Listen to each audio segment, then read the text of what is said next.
आज कैबिनेट में Bihar school exclusive teacher amendment rules 2024 की स्वीकृति दी गई थी। ये हिंदी में इसको कहा जाता है बिहार विद्यालय विशिष्ट शिक्षक संशोधन नियमावली 2024।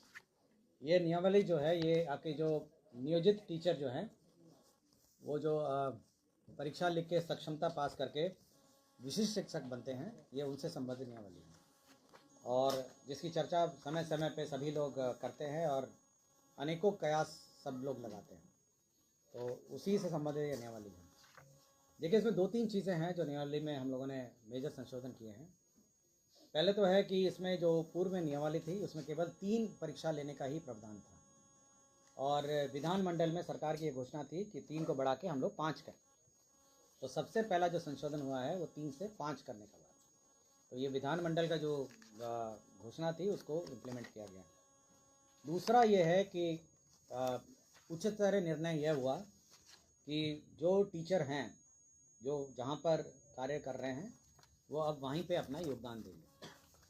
जो पूर्व में नियमावली थी उसमें उसका प्रावधान नहीं था, तो अब इसमें यह कहा गया है कि आप जितने भी टीचर हैं वे अब उसी विद्यालय में योगदान देंगे और प्रोविजनली उनको अपॉइंट उस पद पर किया जाएगा और वो वेतन ड्रॉ कर सकेंगे। सरकार इसके लिए एक तिथि निर्धारित करेगी विभाग, और उस तिथि से वो लोग वेतन ले सकेंगे। ये प्रावधान पहले नहीं था। पहले ये था कि सरकार स्थानांतरण करेगी और स्थानांतरित जगह पे जाकर जब योगदान देंगे तब वो वेतन ड्रॉ करेंगे। तो एक मेजर ये संशोधन हुआ है कि वो अपने ही मूल स्थान जहाँ पे कार्य कर रहे हैं वहाँ से वो वेतन ड्रॉ कर सकेंगे। और कन्फर्मेशन उनका जो होगा, जो उनकी सेवा संपुष्ट होकर कन्फर्म जब होंगे वो तब होंगे जब उनके सारे सर्टिफिकेट की जाँच होगी। उनके बहुत सारे सर्टिफिकेट केवल अभी लिए गए हैं, जो काउंसलिंग की प्रक्रिया है उसमें केवल सर्टिफिकेट लेने की प्रक्रिया है, अभी जांच की प्रक्रिया नहीं हुई है कि पहले बिहार बोर्ड से जांच होगा, सीबीएसई से जांच होगा। बहुत सारे लोग तो विभिन्न राज्यों के बोर्ड से आए हैं, यूपी वाले यूपी बोर्ड से आए हैं, कोई मध्य प्रदेश बोर्ड से आया है, और बहुत सारी डिग्रियां हैं जो जांच की प्रक्रिया में है। तो जब जांच हो जाएगा तो वो कन्फर्म हो जाएंगे और परमानेंट हो जाएंगे। तो मोटा मोटी ये जो संशोधन है ये करने की आवश्यकता इसलिए पड़ी है क्योंकि सभी लोग ये कहते रहे कि हमको वेतन दीजिए और डेट अनाउंस करिए, तो इस नियमावली के लिए वो वेट कर पहले तो ये सर जांच के बाद जो है सो वहीं रह जाएंगे शिक्षक, मतलब जिनकी इच्छा है, मतलब अगर वो वहाँ रहना चाहें, लेकिन हम सरकार उनको दूसरे जगह स्थानांतरित नहीं करेगी। मतलब लेकिन ये जो पद है, जो टीचर है, ये स्थानांतरित मतलब it can be transferable post है ये। मतलब अभी तो योगदान वहीं रहेंगे, ताज जिंदगी तो नहीं रहेंगे, मतलब लेकिन ये है कि ये स्थानांतरण कभी कभी कार्यकाल में कभी कभी भी कर सकते हैं सरकार। प्रोविजनल अपॉइंटमेंट होगा था, ये प्रोविजनल अपॉइंटमेंट है और सरकार कभी भी स्थानांतरण कर सकेगी, लेकिन अभी सरकार स्थानांतरण करने का विचार नहीं रखती है। तीसरा ये है इसमें ये है कि सरकार एक स्थानांतरण नीति अलग से लाएगी और उसके आलोक में कभी स्थानांतरण करना होगा तो उस पर करेगी, लेकिन वर्तमान में वो वहीं पे योगदान देंगे और वहीं से वो सैलरी ड्रॉ करेंगे। तीसरा ये है कि इसमें जो विभागीय कार्रवाई और अन्य डिसिप्लिनरी प्रोसीडिंग के रूल्स हैं वो उस नियम में नहीं थे।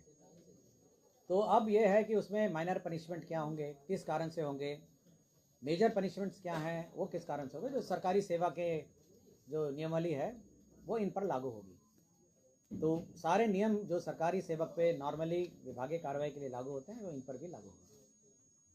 इसमें एक प्रोविजन और किया गया। देखिए, सरकार ने जो स्थानांतरण नीति है वो बहुत ही उदारपूर्वक, जहाँ टीचर ने मांगा वहाँ पे स्थानांतरण का सरकार ने उदारपूर्वक नीति अपनाई है। टीचरों ने कहा कि हमको जहाँ पे कार्य कर रहे थे वहाँ करिए, कुछ टीचर ने कहा कि नहीं हमको जहाँ पे हमारी इच्छित स्थान है वहाँ करिए। तो सरकार हमेशा बहुत ही उदारपूर्वक नीति के अनुसार सरकार स्थानांतरण करती आई है और ये हम लोग का विचार ये है कि जो भी नीति है वो उदारपूर्वक होनी चाहिए स्थानांतरण नीति। हम लोग को कोई ऐसा नहीं है, सरकार का ये नहीं है कि टीचर्स को कोई कष्ट हो प्लेस ऑफ पोस्टिंग में, और हम लोग ये सभी कंसिडर करके कर रहे हैं। लेकिन एक प्रोविज़न इसमें इस नियमावली में रखा गया है जो कि बहुत महत्वपूर्ण है और जिसके बारे में पहले भी चर्चा की गई है कई जगह। वो ये है कि अगर आप पढ़ाएंगे नहीं और आप लोकल पॉलिटिक्स में इन्वॉल्व होंगे, आप अन्य टीचर को डिस्टर्ब करेंगे और आप विद्यालय का माहौल बिगाड़ेंगे, तब जिला पदाधिकारी आपको उस स्कूल से किसी भी ब्लॉक और किसी भी अनुमंडल में स्थानांतरण कर सकता है, और अगर वो रिकमेंड राज्य सरकार को करेगा तो वो जिला भी बदल सकते हैं। तो यह प्रावधान रखा गया है कि अगर आप पढ़ाएंगे नहीं, आप दूसरे को कहेंगे, जैसे कल ही आपने एक वीडियो सुना होगा जिसमें एक टीचर कहती है कि आप अटेंडेंस फर्जी बनाइए। हम ही को सूचना मिली थी, हमको किसी ने मिल के दिया है। वो ऐसा नहीं है कि अचानक वो प्रकट कहीं से हो गया है। एक टीचर आई थी मुझे शिकायत करने के लिए कि उसकी हेड मिस्ट्रेस जो है वो दबाव बना रही है और गड़बड़ करने को कह रही है। आप सभी ने सुना होगा उसको।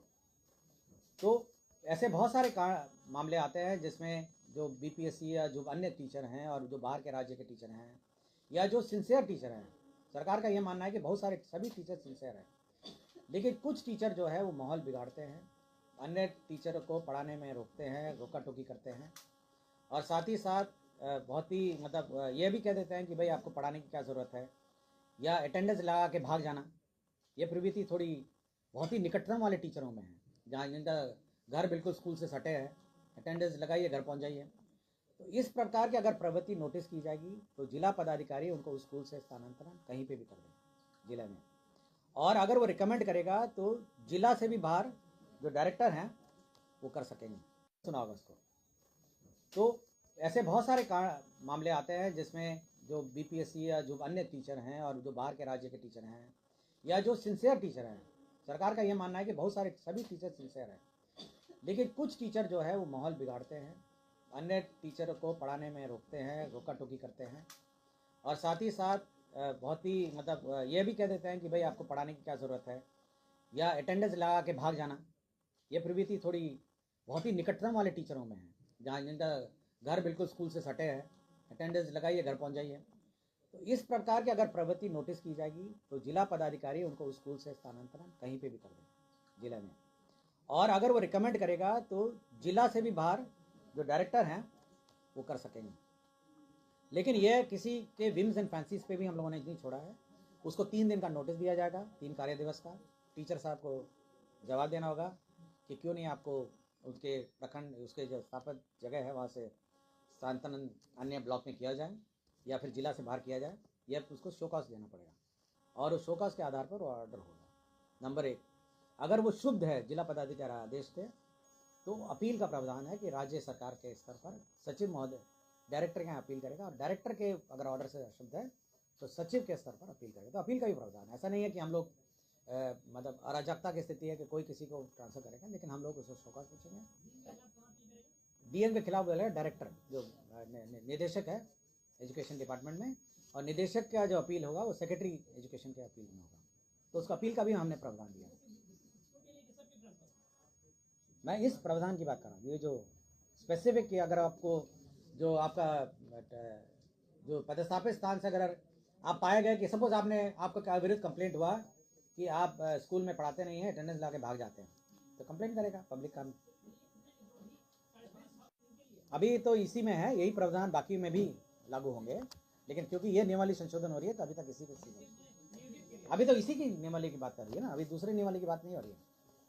तो अभी तो ये है कि अगर आप किसी भी हालत में सपोज आप पाए जाते हैं कि रोज़ आप आते हैं और घर भाग जाते हैं, तो पब्लिक कंप्लेन करेगा तो आपको नोटिस दिया जाएगा कि ऐसे ऐसे शिकायत आपके विरुद्ध प्राप्त हुई है।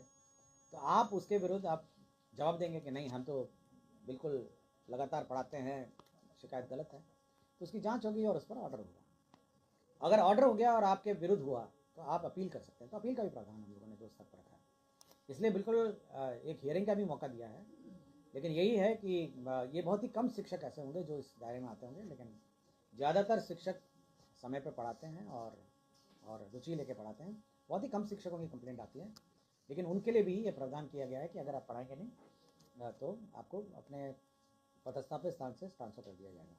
इसलिए ये नियमावली में जो एक तरफ जहाँ पर आपके पदस्थापन स्थान पर ही आप योगदान देकर वेतन लेने का प्रावधान कर दिया गया है, वहीं अगर आप वहाँ पे बैठ के पढ़ाएंगे नहीं और अन्य कार्य में व्यस्त रहेंगे तो उन पर कार्रवाई करने का भी प्रावधान इसमें किया गया। सर्टिफिकेट सत्यापन कब तक कर दिया जाएगा? हम लोगों ने भेजा है, अभी तो बहुत सारे सर्टिफिकेट आ गए हैं, करीब हम लोग के 3 लाख टीचरों का भी प्रोसेस में है।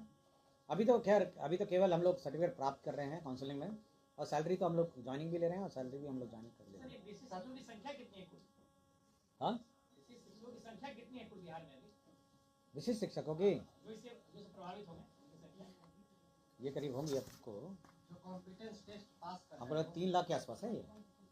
सर इनका सत्यापन कब तक पूरा कर लिया जाएगा? ये करीब 6 महीने लगेगा, ये 6 महीना करीब लगेगा। 6 मंथ तो कम से कम जाएगा, यूनिवर्सिटी जाएगा, कॉलेजेस जाएंगे, सब जगह मोटा मोटी 6 महीने लगेगा।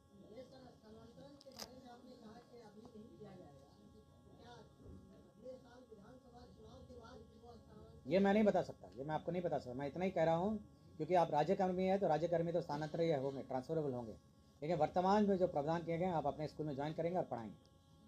और सर अभी जो एक नब्बे जो ट्रांसफर वाला सूची है वो कब तक जारी होगा, तो कब तक उस पर कार्रवाई होगी? अभी मैं इसके बारे में बोल रहा हूँ, उसके बाद तो कार्रवाई हो रही है। उसमें 6 कैटेगरी है, नहीं वो कब तक उस पर आप कार्रवाई करेंगे? उसको तो फेज वाइज करेंगे, हम लोग करेंगे उसको। 3 महीने में? इतना लंबा क्यों बोल रहे हैं आप? हाँ, आप इतना लंबा क्यों बोल रहे हैं? 1 महीने? अब ये मैं नहीं बताऊंगा, लेकिन हम लोग कार्रवाई कर रहे हैं।